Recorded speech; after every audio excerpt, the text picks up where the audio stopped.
자, 이제 마지막 수익 방식입니다. 자, 이게 좀 어렵습니다. 수익 방식이. 일단 수익환원법 읽어보겠습니다.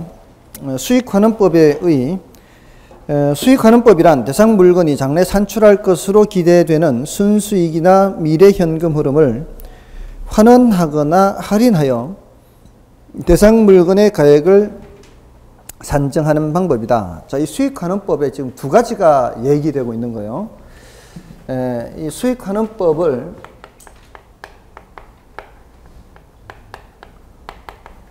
좀 설명을 하는 게, 거기 이제 단어가 뭐라고 되어 있는가 하면은 환원하거나 할인하여 이렇게 되어 있죠.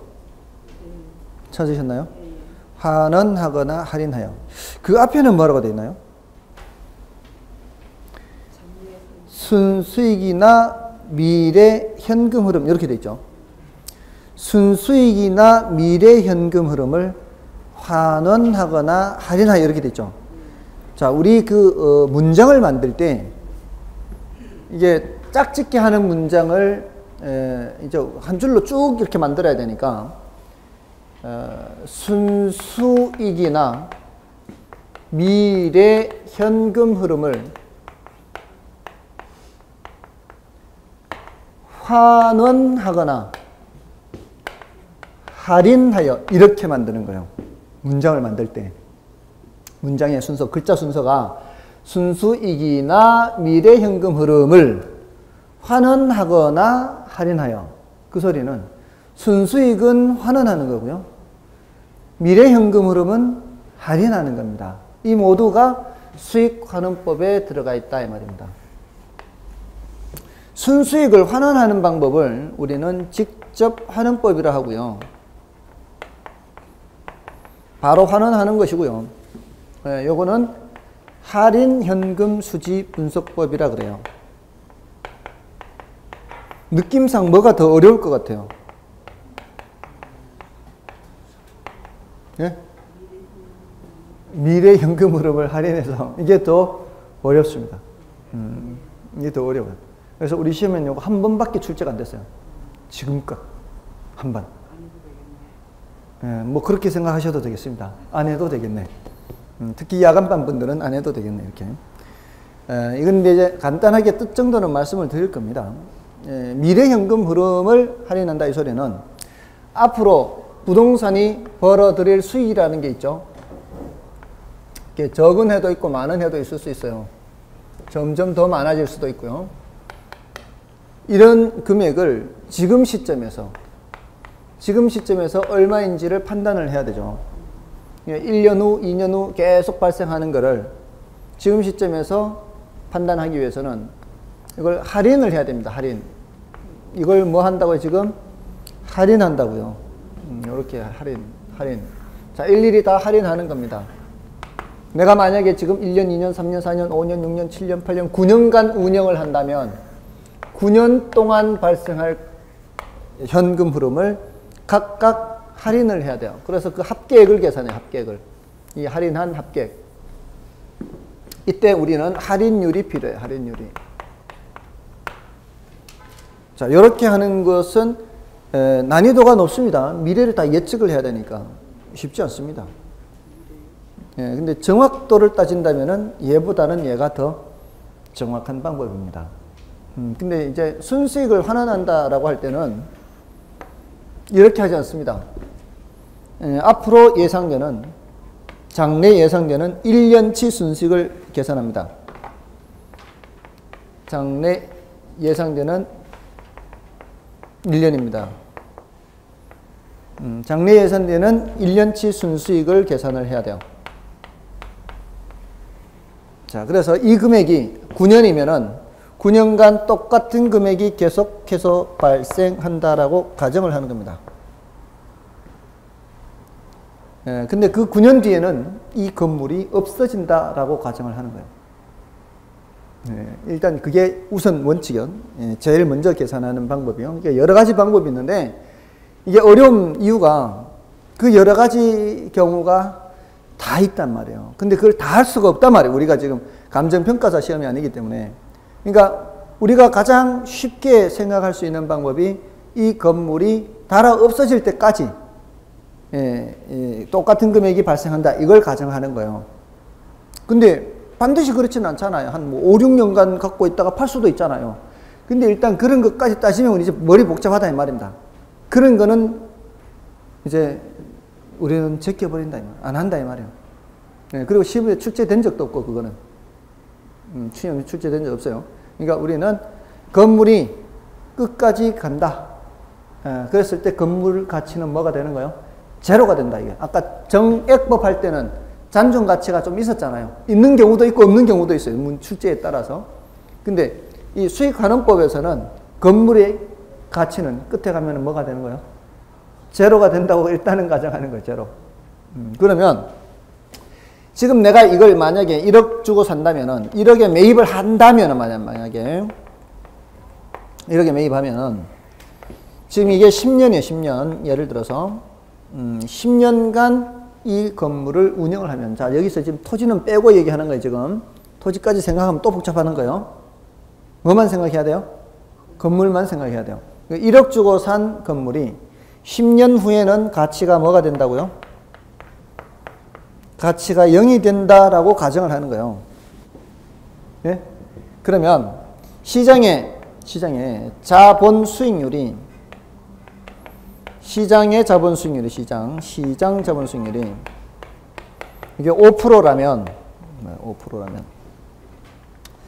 시장 자본 수익률이 5%라는 얘기는 1억을 투자하면 1년에 얼마나 벌 수 있다는 얘기예요?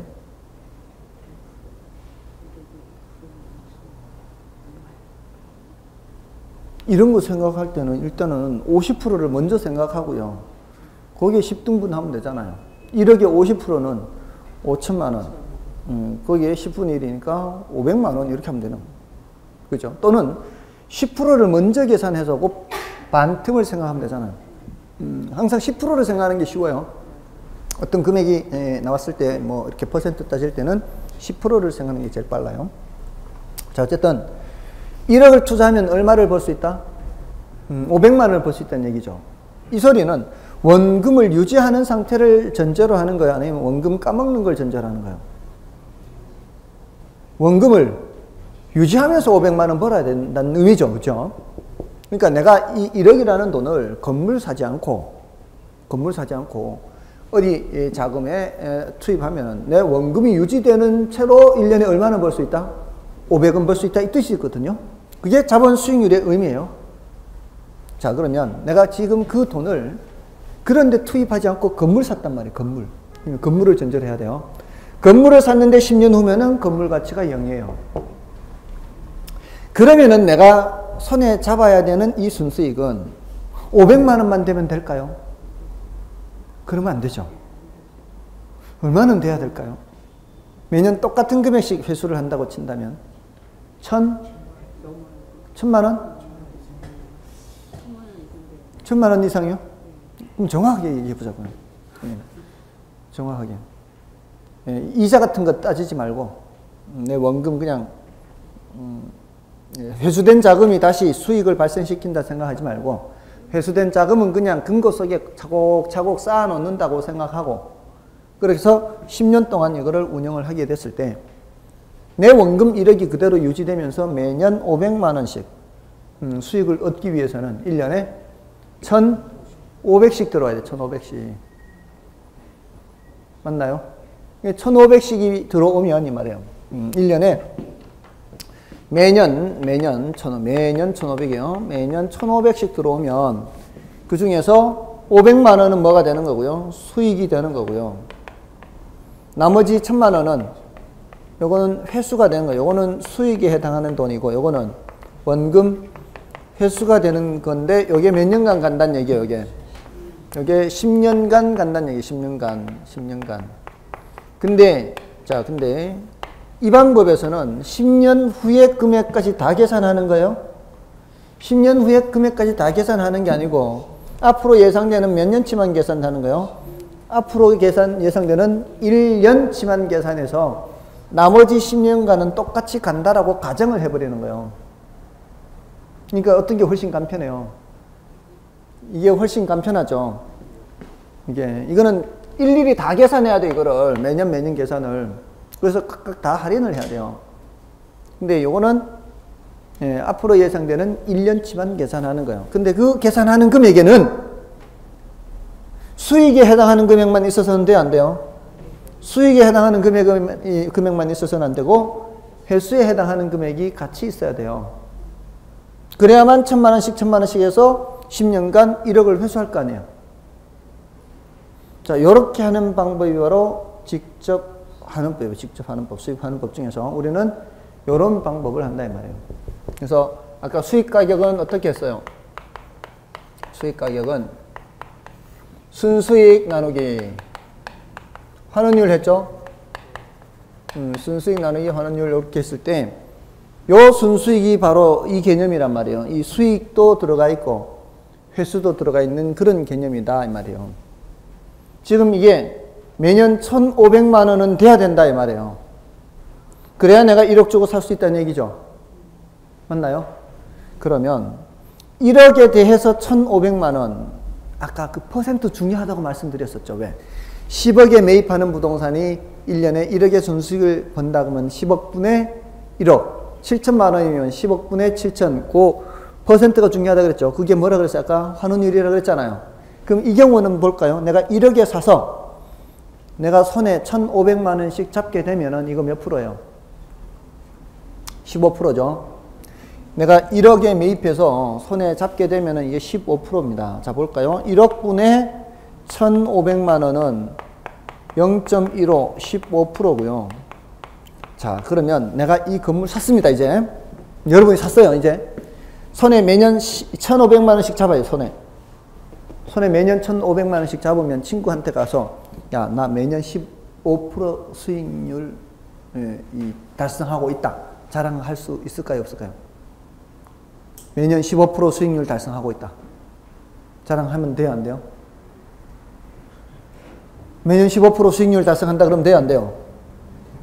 예? 될 수 있어요? 내 원금은요? 10년 후에 제로가 되는데 이걸 다 버는 거라고 한다고요? 야, 내가 15% 버니까 너희들은 5%밖에 못 버니까 나 10% 내 한턱 쏠게. 매년 한턱씩 쏠 수 있을까요? 매년 한턱 쏠 수 있어요, 없어요? 쏘면은 내 원금에서 쏘는 거라고, 원금에서. 이거를 다 버는 거라고 하면 돼요, 안 돼요? 이걸 다 버는 거라고 하면 안 된다, 이 말이에요. 15%는 다 버는 거 아니에요. 이 중에 몇 프로만 버는 거예요? 5%만 버는 거라고요. 나머지는 버는 게 아니고 원금 회수하는 거라고요. 물론 이제 회수하는 돈을 그냥 금고 속에 넣어 놓는다고 가정을 하는 거예요. 사실은 매년 1,000만 원보다 덜 회수해도 돼요. 매년 1,000만 원보다 덜 회수해도 이게 뭐 적금을 붙든가 이렇게 해서 10년 후에 다시 1억을 채울 수가 있으니까. 그러지 않겠습니까? 근데 우리는 거기까지 생각하면 복잡하단 말이에요. 얼마 정도 받으면 적금 부어가지고 이게 이자 붙어가지고 이렇게 할까 이렇게 생각하면 복잡하단 말이에요. 그건 우리 시험에서 출제는 된 적은 있어요, 한번. 근데 그것까지 생각하지 말자고, 일단은. 화폐 시간 가치를 고려한다는 얘기 안 한다는 얘기예요. 일단은. 고려하지 않는다고요. 왜? 매년 1,000만 원씩 1,000만 원씩 들어오는 거를 금고 속에 넣어 놓는다고요. 그래도 얼마? 내 원금 1억은 된다고요. 회수된 자금을. 지금 봐. 딴 거 생각하지 마시고요. 건물을 매입했어요. 매입했는데 토지 사용료는 주고, 토지 사용료는 토지 사용료대로 주는 겁니다. 그러면 이제 순전히 나는 뭐만 갖고 있는 거예요? 건물만 갖고 있는 거예요. 건물로 이제 매년 임대료 수입을 얻는 거예요. 근데 10년 후면은 이 건물 제로입니다. 예를 들어 폐쇄 가치가 있다 할지라도 이거 철거비 발생하고 하면은 실제로는 남는 게 없다라고 봐야 되거든요. 그리고 그 땅을 이제 원주인한테 땅 돌려주기로 했단 말이에요. 그럼 나중에 폐쇄 가치와 철거비는 똔똔이 된다고 보면은 사실 나는 건지는 게 없단 말이에요. 내가 지금 1억 주고 살았는데. 그럼 10년간 원금이 사라지잖아요. 매년 1,500씩 임대료 수입이 올랐더라도 이 각종 경비 떼고 이 손에 잡는다 하더라도 이걸 다 버는 거라고 하면 안 되잖아요. 1,000만 원씩은 따로 떼놔야 될 거 아니에요. 떼놓는데 은행에 넣어놓는 게 아니라 금고 속에 넣어놓는다고 가정을 한단 말이에요. 1,000만 원씩 은행에 넣어놓으면 아무래도 1억보다는 조금 더 많은 돈이 회수될 거 아니에요. 일단은 그렇게 가정하지 않는다고요. 아시겠어요? 그러니까 지금 이 중에서 5%는 버는 거예요. 5%는. 5%는 버는 거지만 나머지 10%는 버는 거라고 하면 안 되고 뭐예요? 원금 회수하는 거예요. 그러니까 1년에 10%씩 10%씩 금고 속에 넣어 놓으면은 10년이 되면 100% 회수가 되는 거예요. 문제는 이 수익 방식에서는 내가 지금 투자한 금액을 이 투자한 기간 동안 회수까지 고려해야 된다는 사실입니다. 반드시. 아시겠어요? 이게 직접환원법에서 얘기해요. 직접환원법에서는. 여러분들이 생각해 보세요. 내가 지금 자금을 투자를 했으면은 앞으로 남은 기간 동안에 운영을 한다면 원금 회수와 수익을 동시에 고려해야 되지 않습니까? 예? 설령 이걸 끝까지 안 간다고 가정을 하더라도 말이에요. 끝까지 안 갑니다. 끝까지 안 가고 내가 그러면 한 5년 있다 팔 거라고 생각을 해보세요. 5년 있다 팔 거면 내가 1억 주고 샀는데 제로는 안 될 거예요. 제로는 안 되고 예를 들어 한 8천만 원 된다. 살 때는 1억 주고 샀는데 팔 때는 8천만 원이다. 이게 5년 동안이에요. 자, 그럼 5년 동안 원금이 어떻게 돼요? 원금이 줄잖아요. 원금이 5년 동안 2천만 원 줄잖아요. 그러면은 내가 투자를 해서 1년에 1천만 원씩 벌었어요. 1억 투자해서 1년에 1천만 원씩 벌었어. 5년간. 그러면은 친구한테 자랑하기를 나 1년에 10%씩 벌었다고 할 수 있냐 이 말이에요. 1년에 10% 벌었다고 말 못한다 이 말이에요. 왜? 5년 동안 2천만 원 까먹으니까 그 까먹는 5년 동안 2천만 원이니까 그냥 평균 밀어가지고 얼마예요? 1년에 400만 원이잖아요. 그러니까 이걸 제 이자 같은 거 계산하지 말고 400만 원씩 금고 속에 넣어놔야 5년 후에 2천만 원 모으고 5년 후에 8천만 원 판거하고 해서 1억 회수가 될 거 아니에요. 그럼 매년 1천만 원 손에 잡아도 400만 원은 빼야 되는 거예요. 이건 번가라고 하면 안 된다고. 얼마만 번 거예요? 600만 번, 600만 원, 1000만 원 중에서 400만 원 원금 회수가 돼야 되니까. 뭔 뜻인지 아시겠죠? 항상 수익하는 법에서는 투자된 금액에 대해서 그걸 원금 회수와 수익을 동시에 항상 고려해야 된다는 사실입니다. 만약에 내가 살 때와 팔 때 금액이 똑같다면 어떻게 해요? 살 때와 팔 때 금액이 똑같다면 그때는 내가 손에 잡는 것이다. 수익이죠. 그때는 다 수익이에요.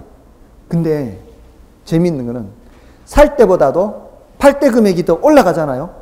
이거는 자본이득이 발생하는 경우예요. 자본이득이 발생하는 경우에는 매년 버는 금액이 수익에 해당하는 것보다도 사실은 더 적은 금액이에요. 수익은 사실은 내가 손에 예를 들어 1억에 샀는데 1억 2천이 돼요. 5년 후에. 그리고 매년 손에 1천만 원씩 잡아요. 그러면 이 사람은 매년 수익률이 10%보다 더 되는 사람이에요? 덜 되는 사람이에요? 더 되는 사람이다 이 말이에요. 5년 후에 2천만 원 남기는 것이 있기 때문에 실제로는 매년 수익률이 10%보다 더 되는 사람이에요. 가치가 올라갈 때는. 뭔 뜻인지 아시겠죠? 손에 잡는 거는 10%밖에 손에 못 잡아요. 매년 손에 잡는 거는 1억에 대해서 1천만 원이니까. 근데 실제로는 수익률이 10%보다 더 되는 사람이고, 만약에 어떤 사람은 1억에 샀는 물건이 8천만 원으로 떨어진다면 5년 후에 손에 잡는 건 똑같이 10%, 1천만 원 손에 잡아도 이 사람은 수익률이 10%가 안 되는 사람이에요. 손에 잡는다고 그게 다 수익이라고 생각하면 안 된다는 사실입니다. 여기서는. 굉장히 중요한 거예요. 아시겠죠? 손에 잡는 게 고스란히 그대로 똑같이 수익이 되기 위해서는 살 때 금액과 팔 때 금액이 어떨 경우요? 같을 경우입니다. 같을 경우. 아시겠죠? 예, 팔 때 금액이 떨어진다면 손에 잡는 금액은 다 수익률이라고 보면 안 되고 그거보다 수익률이 낮습니다. 그리고 팔 때 금액이 더 올라간다면 손에 잡는 금액보다도 수익률이 더 높다는 거죠. 됐나요? 예, 그래서 자 지금 요 놈을 아까 환원율이라고 얘기했어요. 요 놈 15%를. 이게 환원율이고요. 환원율. 자 여기 15%는 자 1억 분의 1500 했잖아요. 그러면 1억 분의 500 하면 뭐예요? 1억 분의 500. 몇 프로 나와요? 5% 나오죠. 이게 바로 뭐예요? 수익률, 수익률. 5%는 수익률. 그러면 1억 분의 1000만 원 하면 뭐가 돼요? 1억 분의 1000만 원은 0.1이죠. 이건 몇 프로예요? 이건 뭐예요? 회수율이라 그래요. 회수율. 자, 그럼 결국은 환원율하고 수익률, 회수율 더한 거하고 같은 개념이에요. 요 환원율 개념은 이런 거예요. 환원율 개념은 다른 게 아니고 내가 손에 잡는 돈의 비율을 말해요. 내가 1억을 투자해서 1,000만 원이라 그랬죠. 손에 잡는 건 얼마 잡고 있어요? 손에 잡는 거는 10% 잡아요. 아시겠죠? 그럼 여기서는 1억에 대해서 1,500이니까 저 손에 잡는 건 몇 프로 손에 잡아요? 예, 15%. 1,500만 원 손에 잡는 15%가 손에 잡는 거예요. 근데 이 15%를 다 수익률이라고 하면 돼요, 안 돼요? 수익률이라고 하면 안 된단 말이에요. 가치가 이렇게 떨어질 경우에는 수익률이 그거보다 훨씬 작습니다. 나머지가 다 회수율이다 이 말이에요. 아시겠죠? 예. 자, 하여튼 지금 단계에서는 이 환원율은 뭐와 뭐의 합으로 되어 있다? 환원율은 수익률과 회수율의 합으로 되어 있다는 사실입니다. 그거를 절대로 잊으면 안 돼요, 이걸. 우리는 지금 딱 제한된 조건으로 생각해야 돼요. 우리가 일단은 산 건물이 끝까지 가면은 뭐가 된다고 가정하고 제로가 된다고 가정하는 거예요. 여기서 나중 되면 조금 더 들어가는 거예요. 일단 이렇게 된다. 샀는 건물은 내역 연수가 끝나면 제로가 된다. 그리고 이제 내가 손에 매년 잡는 순수익에는 이게 다 수익이라고 하면 된다, 안 된다? 이걸 다 수익이라고 하면 안 된다. 회수되는 돈이 포함되어 있는 개념이다. 그래서 손에 잡는 돈의 비율, 투자된 금액에 대해서 손에 잡는 돈의 비율을 환원율이라 하고 그 중에서 투자된 금액에 대해서 수익에 해당하는 걸 수익률, 투자된 금액에 대해서 회수되는 비율, 회수율. 그래서 환원율은 수익률 더하기 회수율 합으로 되어 있다. 자, 됐죠? 자, 다음에 자, 이제 괄호 2번을 보시면, 괄호 2번, 수익환원법의 구성 요소 있죠? 자, 여기서는 수익환원법의 적용에 있어서 중요한 구성 요소는 순수익, 환원율, 수익 환원 방법이 있고, 이를 수익환원법의 3요소랍니다. 그 세 가지. 순수익, 환원율, 환원 방법. 수익환원법의 3요소. 다음에, 그 두 번째 문장은 안 봐도 돼요. 그 두 번째 문장 안 봐도 돼요. 두 번째 문장 삭제도 관계없습니다. 전혀 관계없어요. 전혀. 시험과 전혀 관계없어요. 두 번째 문장은. 여러분들의 총기만 흐릴 뿐이에요. 그러고 보니까 지금 벌써 총기가 이뤄진 거 아닌가요? 지금 시간이 다 돼가지고 이게 오늘 마칠 때 다 돼서 괄호 3번 이제 순수익 보세요. 자, 괄호 3번에 순수익이란 대상 부동산을 통하여 일정 기간 동안에 획득할 총수익에서 그 수익을 발생시키는 데 소요되는 총비용을 공제한 금액이다. 자, 총수익 빼기 뭐예요? 총수익 빼기 총비용이 순수익이죠. 요 순수익은 그런 뜻이에요. 총수익에서 총비용을 뺀 개념이 순수익입니다. 자, 그런데 지금 제가 아까 이거 순수익을 앞으로 예상되는 몇 년치를 계산한다 그랬어요? 앞으로 예상되는 1년치를 계산해서 남은 기간은 어떻다 그랬어요? 남은 기간 동안은 똑같다라고 가정한다 그랬죠? 맞나요? 그러니까 이거보다는 쉽다 그랬잖아요. 앞으로 1년 동안 예상해서 똑같다라고 가정을 해요. 자, 그렇다면 지금 요 순수익을 계산할 때 어쩌다가 한번 들어가는 순수익이 들어간다면, 자, 이걸 이제 어떤 식으로 보는 거는 이제 치킨집을 수익 방식으로 평가한다고 생각해요. 치킨집이 있어요. 이걸 수익 방식으로. 그러면은 올해가 마침 월드컵이 있는 해요. 월드컵이 있는 해는 6월부터 매출이 엄청날 수가 있어요.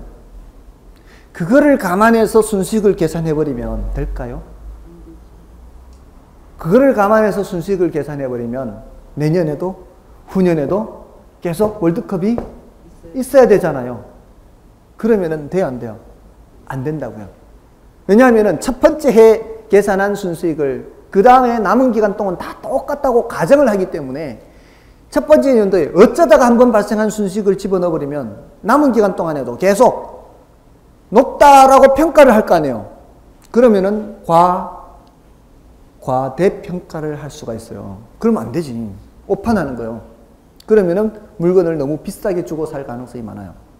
그렇지 않나요? 그러니까 저 순수익을 어떤 순수익을 계산해야 돼요? 늘 발생하는, 안정적으로 발생하는 합리적 합법적으로 계속적 규칙적으로 이렇게 발생하는 순수익이라 해야 되겠죠. 그럼 당연한 얘기예요. 저 순수익이 첫 번째 연도 순수익만 계산한 후에 남은 기간은 똑같다라고 가정한다는 것만 기억하고 있으면은 이 순수익은 어떻게 계산되어야 되는 순수익인지는 자동으로 나와요. 그러니까 거기에 보시면은 두 번째 줄, 순수익의 두 번째 줄. 순수익은 통상의 이용 능력과 방법으로 얻어지는 중용적인 수익, 즉 표준적 수익이어야 하며 객관적 규칙적으로 발생하고 안전하며 확실한 순수익이어야 된다. 그리고 합리적 합법적. 뭔 뜻인지 아시겠죠? 이런 순수익이어야 되는 이유는 첫 번째 연도 계산한 그 순수익이 앞으로도 똑같다라고 가정하기 때문에. 됐습니까? 자, 됐고요. 그 다음에 이제 환원율. 자, 이게 중요하다 이 말입니다. 환원율이. 지금 요소구성법, 시장추출법 여러 가지가 있죠. 넘어가시면은 투자결합법, 저당지분하는법 또는 엘루드법 하는데요. 부채감당법 이렇게 되어 있는데요. 그 개틀법은 몰라도 돼요. 개틀법이. 개틀이 뭐냐면 배틀을 잘못 쓴 거 아니에요. 동그라미 5번에 부채감당법하고 괄호 속에 있죠. 그건 사람 이름인데 몰라도 돼요. 그 사람 이름은 몰라도 되고. 다만 왼쪽 페이지 동그라미 4번에 저당지분하는 법. 요거는 엘루드법은 알아두실만 합니다. 엘루드법은 엘루드라는 사람이 고안한 방법입니다. 자, 근데 일단은 제거할 걸 좀 제거하고요. 145페이지 괄호 6번에 수익하는 방법이 있죠. 자, 이 수익하는 방법이 아까 얘기했던 그 앞에 다시 한번 가보세요. 다시 가면 괄호 2번 다시 보십시오. 143쪽에 괄호 2번. 괄호 2번에 순수익 환원이율 수익하는 방법 이렇게 있죠. 그죠? 괄호 2번. 괄호 2번의 첫 번째 줄에 아까 그 세 가지 3요소 했잖아요. 143쪽에 괄호 2번의 첫 번째 줄 찾으셨어요? 거기에 순수익 환원이율 수익하는 방법. 지금 괄호 3번은 순수익에 해당하는 내용이고요. 괄호 4번은 환원이율에 대한 것이고요. 지금 괄호 5번이 지금 빠졌죠. 괄호 5번이 없이 지금 괄호 6번에 수익하는 방법으로 되어 있죠. 그게 괄호 5번이 돼야 되는 거죠. 그렇게 지금 순서대로 되어 있는 거예요. 수익하는 방법이. 아시겠죠? 근데 그 수익하는 방법 옆에다가 써두세요. 자본회수 방법이에요. 자본회수 방법. 수익하는 방법의 옆에다가 자본회수 방법이에요. 말은 수익하는 방법이라고 하는데 뜻은 의미는 자본회수 방법입니다. 자, 근데 그게 이제 직접법, 직선법, 연금법, 상환기금법 이렇게 있죠. 이게 한번 출제가 됐어요. 근데 너무 어려워요. 우리 수준에서 난이도가 높습니다. 지금 제가 말씀드린 거는 여기서 말씀드린 거는 건물을 말씀드렸죠. 아까 가치가 제로가 된다 그랬죠. 그리고 매년 1,000만 원씩 1,000만 원씩 했죠. 요거는 직선법을 말씀드린 거예요. 직선법. 그 여러 가지 방법 중에 직선법을 체크해 두시면 돼요. 지금 말씀드린 거는 직선법을 말씀드린 거예요. 145쪽에 동그라미 2번에 직선법입니다. 자, 그러면 이제 나머지 요 환원율 산정 방법이요. 그게 이제 143쪽에 있는 내용입니다. 다시 143쪽으로 가시면은 그 괄호 4번의 환원율 있죠. 자, 괄호 4번의 환원율. 자, 환원율이란 뭐라고 되어 있어요? 대상 부동산으로부터 발생할 것으로 기대되는 순수익이 그 물건의 원본 가격에서 차지하는 비율 이렇게 돼 있죠. 자, 여기서 이걸 이제 바꿔 쓰는 거예요. 이 환원율과 가격을 바꿔 쓰면은 환원율은 몇 분의 뭐예요? 가격분의 순수익 이렇게 되는 거예요. 지금 수익자를 빼서 쓴 거예요. 수익자를 빼서. 지금 이게 매입을 1억에 매입한다 그랬죠, 아까. 이게 뭐예요? 가격이에요, 가격. 이게 1억이 가격입니다. 그리고 1,500이 순수익이었잖아요. 1억분의 1,500 이렇게 해서 환원율 0.15 나온 거예요. 가격분의 순수익한 거예요. 자, 여기서 조심해야 되는 것은 늘 조심해야 돼요. 수익환원법에서는. 이 말이 순수익이라고 되어 있는데 이 순수익이 전부 다 수익이라고 생각하면 된다, 안 된다? 이 순수익이 전부 다 수익이라고 생각하면 안 된다는 거예요. 늘 그 생각해야 돼요. 이 순수익이 전부 다 수익이 되기 위해서는 내가 살 때 금액과 내가 팔 때 금액이 같을 때만 해요. 같을 때만. 아시겠죠? 그 조건을 늘 생각해야 돼요. 머릿속에. 내가 손에 잡는다고 다 수익이 아니다. 내가 살 때 금액과 팔 때 금액이 같을 때만 순수익은 전부 다 수익이 되지. 그렇게 조심해야 되는 순수익이에요. 이 수익환원법에서 말하는 순수익은. 아셨죠?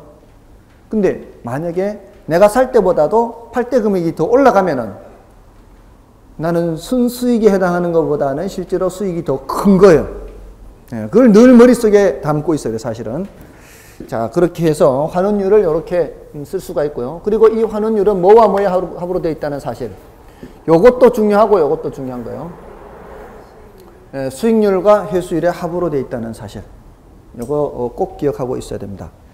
자, 그리고 이제 동그라미 1번부터 여러 가지 방법이 있는데, 보통은 이제 시장 추출법을 먼저 얘기하고요. 시장 추출법. 그 다음에 요소 구성법이라고도 하고요. 조성법이라고도 합니다. 이건 이제 함께 알아둬야 되고요. 그 다음에 투자결합법이라는 게 있고요. 그 다음에 엘루드법이라는 게 있고요. 아까 저당지분환원법이라고 그랬죠. 저당지분환원법. 이건 난이도가 높습니다. 이놈은. 그 다음에 부채감당법 있습니다. 자, 이렇게요. 각각에 대해서 다 한 번씩 출제됐습니다. 출제됐고요. 출제됐고요. 얘네들 출제 다 됐습니다. 뜻을 묻든 뭐를 묻든 한 번씩 다 출제가 됐습니다. 이렇게도 출제됐어요. 요거 4개 섞어 놓고요. 요 자리에다가 다른 걸 집어넣는 거예요. 요 자리에다 다른 걸 집어넣고 다른 거 설명 없어요. 그냥 1번, 2번, 3번, 4번, 5번 해서 다음 중 환원율 산정 방법이 아닌 것은 이렇게도 묻습니다. 항목만 알아도 대답을 할 수 있는 그런 문제도 출제합니다. 그것도 한두 번이 아니에요. 여러 번 물었습니다. 그러니까 딱 그게 우리 수준에 맞는 문제예요. 그 정도 수준. 그러니까 복잡한 이론을 많이 묻지 않는다는 사실입니다. 그러니까 자, 이게 지금 단계에서는 이거 다 말씀드리기 어렵죠. 지금은 이거 다 말씀드리기 어렵고요. 이게 투자결합법에 다시 또 물리적 투자결합법, 금융적 투자결합법이 있는데 지금 말씀드리면 쓰러지십니다. 다 뭐를 구하는 방법이에요? 이 환원율 구하는 방법입니다. 여러 가지 방법이 있다. 지금은 종류만 알아도 충분하겠습니다. 시조12 또는 CO12 앞글자 따서 그렇게 얘기합니다. 시장 추출법, 요소 구성법, 투자결합법, 엘루드법, 부채 감당법 이렇게요. CO12 또는 시조12 실제로 그렇게 출제된 적이 있어요. 이거 시험 전날 제가 학원을 갔거든요. 그래서 혹시라도 질문할 거 있으면 질문하라고. 근데 그 녀석이 지금껏 한 번도 감정평가를 들은 적이 없다는 거예요. 기가 막혔습니다. 시험 전날 저보고 감정평가에서 뭐가 출제될 것 같아요? 묻는데 20살 대학교 1학년 휴학하고 공부하는 녀석이었어요. 그래서 참 기가 막히잖아요. 한 번도 감정평가를 들은 적이 없대. 1월 달부터 수업 들었는데 뭘 얘기해 줍니까? 시험 전날 감정평가 그 많은 범위에서. 그래서 제가 시조12 이거라도 알고 가라. 그리고 앞에서 균형의 원칙 있죠. 아까 균형의 원칙. 이게 규모는 큰데 엘리베이터가 한 개밖에 없으면 투입된 비용만큼의 가치가 안 나갈 수 있다 그랬죠. 그렇게 해서 발생하는 감가를 기능적 감가라 그래요. 균형의 원칙에 어긋나면 기능적 감가가 발생해요. 새 건물이라도 발생할 수 있어요. 그거는. 그리고 아까 달동네 고급 빌라 했죠. 그러면 무슨 원칙이에요? 적합의 원칙이에요. 그게? 그럼 무슨 감가가 발생하는가 하면은 경제적 감가요. 그 두 가지를 알려줬어요. 시조12하고 균형의 원칙, 기능적 감가, 적합의 원칙, 경제적 감가. 근데 그 다음날 그 두 문제가 다 나왔어요. 진짜. 그 다음날. 얘가 깜짝 놀란 거예요. 그대로 나왔으니까, 얘기한 대로. 그 시험 내용이 유출된 거하고 똑같은 거예요. 근데 시험에 요 자리에, 요렇게 나온 거, 요 자리에, 다른 게, 요 자리에 분해법. 나중에 기출문제 보시면은, 네, 아실 거예요. 분해법. 요 자리에. 근데 제가 시조12라 그랬잖아요. 근데 문제가 요소 구성법으로 나온 거예요. 그러니까 C2까지는 됐어요. 이거는. 이 세 가지는 됐는데 외우기를 시조12로 했기 때문에 이 둘 중에 뭔지 헷갈린 거죠. 둘 중에 뭔지 헷갈려가지고 헷갈리다가 결국은 이거 해서 맞기는 맞았대요. 근데 이제 그 다음부터는 제가 시조12만 수업하지 않고 이제 시요12도 하는 거 이제. 시조12, 시요12. 요소 구성법 또는 조성법이라고 했죠. 조성법. 어쨌든 그렇게도 질문을 한다 이 말입니다. 시험에서. 아시겠죠? 아주 간단한 거예요. 이게 내용은 어려운데 이게 이론 설명을 들으면 어려운데요. 앞에 지나갔던 그 6개 방법, 원가법, 거래사례 비교법, 수익환원법, 그리고 비준가격, 원가법은 적산가격, 거래사례 비교법은 비준가격, 수익환원법은 수익가격. 이런 용어도 묻는다 이 말이에요. 용어도 가로 채워넣기 해놓고 다음 중 들어갈 알맞은 용어는 이렇게 묻는단 말이에요. 그러니까 일단 용어는 최소한 알고 있어야 돼요. 용어는. 이게 일단 용어라고 봐야 돼. 이 정도는. 그 내용은 모르더라도. 아시겠죠? 자, 여기까지가 일단 오늘 이제 마지막 시간에 할 내용입니다. 다른 것들은 일단은 남겨놓는 거죠. 자, 이렇게 해서 이제 모든 이제 과정을 다 살펴봤고요. 그래도 간략하게나마 좀 살펴봤는데 어쩌면은 이제 처음 듣는 내용들이라 어려울지 모르겠습니다. 그렇지만 반복해서 들으면은 충분히 아실 수가 있는 내용들입니다. 원래 합격한 그 인원들을 비교 분석을 해보면 40대가 가장 많습니다. 합격한 게 30대가 그 다음이고요. 30대, 40대가 가장 많이 합격을 했습니다. 그렇다고 해서 다른 연령층이 합격 못한 것이 아니라 합격률로 따진다면 큰 차이가 없습니다. 합격 인원이 30대, 40대가 제일 많고요. 합격률은 40대가 제일 높아요. 근데 다른 연령층하고 합격률에 큰 차이가 없어요. 합격률에 큰 차이가 없습니다. 불과 몇 퍼센트 정도 몇 퍼센트 포인트 정도 차이거든요. 연령에 따른 차이는 별로 없습니다. 오히려 지역에 따른 편차는 있습니다. 지역에 따른 편차로서는 경북, 제주, 강원 이 세 군데가 좀 낮은 편이고 10%, 17%대요. 다른 데는 19% 위인데 이 세 군데는 17%대인데 가장 합격률이 낮은 지역이 바로 제가 사는 세종시입니다. 13%대 13%. 100명 중에 13명 합격.